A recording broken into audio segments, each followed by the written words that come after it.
The thought did not come gently. It came like a knock on the heart. 3 days before Christmas, Amara Okafor woke up crying. She had dreamt of her late mother, Mrs. Ngozi Okafor, standing beside a tall old house and saying only one thing: "Don't forget your aunt."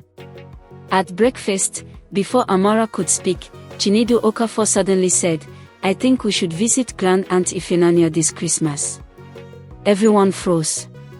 Their elder brother, Obinna, looked at him sharply. Why now? That was when Amara remembered. Before their mother died, she had called them close and whispered a secret.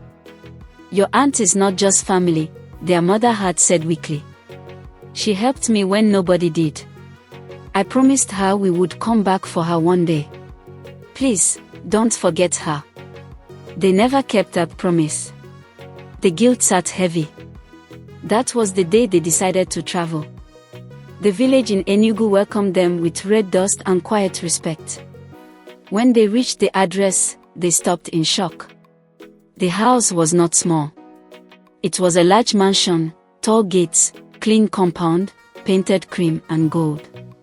Mango and orange trees lined the fence. Everything looked rich, but lonely.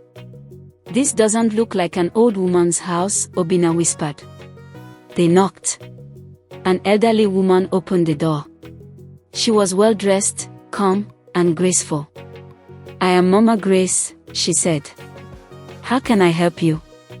When they mentioned Grand Aunt Ifenanya, Mama Grace's face softened with sadness. "She passed away 3 years ago," she said quietly. "She sold me this house before she died." The words hit them hard.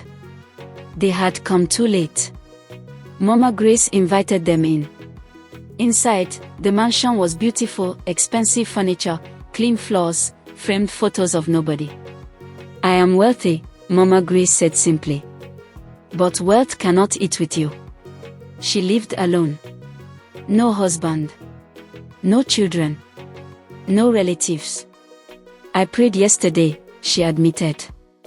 "I told God, even if it is strangers, please don't let me be alone this Christmas." Amara started crying.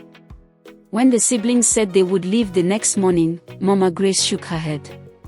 "No," she said firmly. "Stay with me. Even if it's just for Christmas." Something about her voice made them stay. What was meant to be one night became 2 full weeks. They cooked together. Went to church together. Cleaned the compound. Laughed. The big house slowly came alive. Mama Grace treated them like her own children.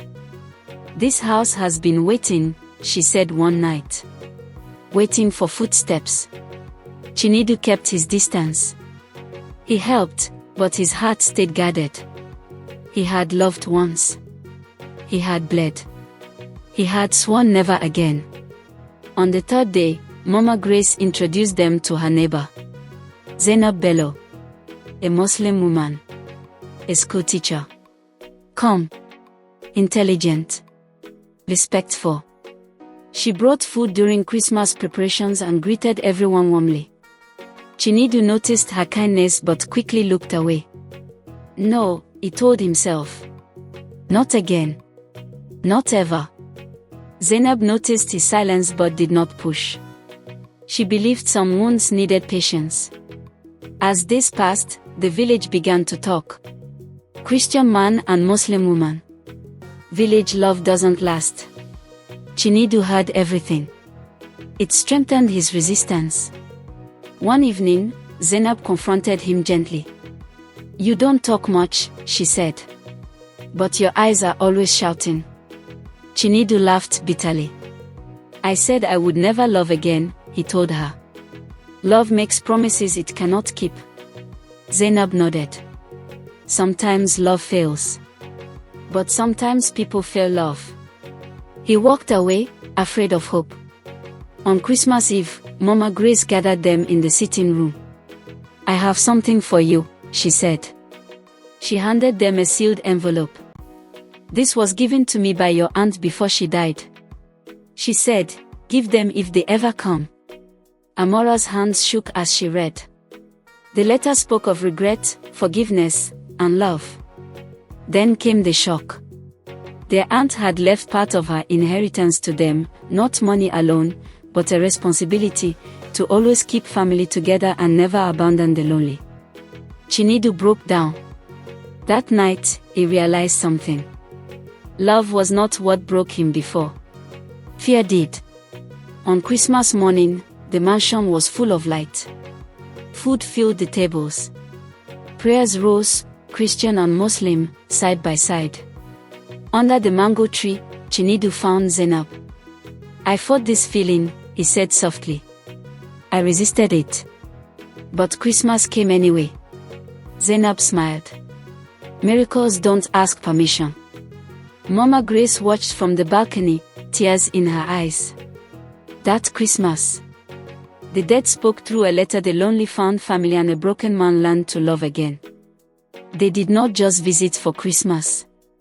They stayed. And love stayed too. The end.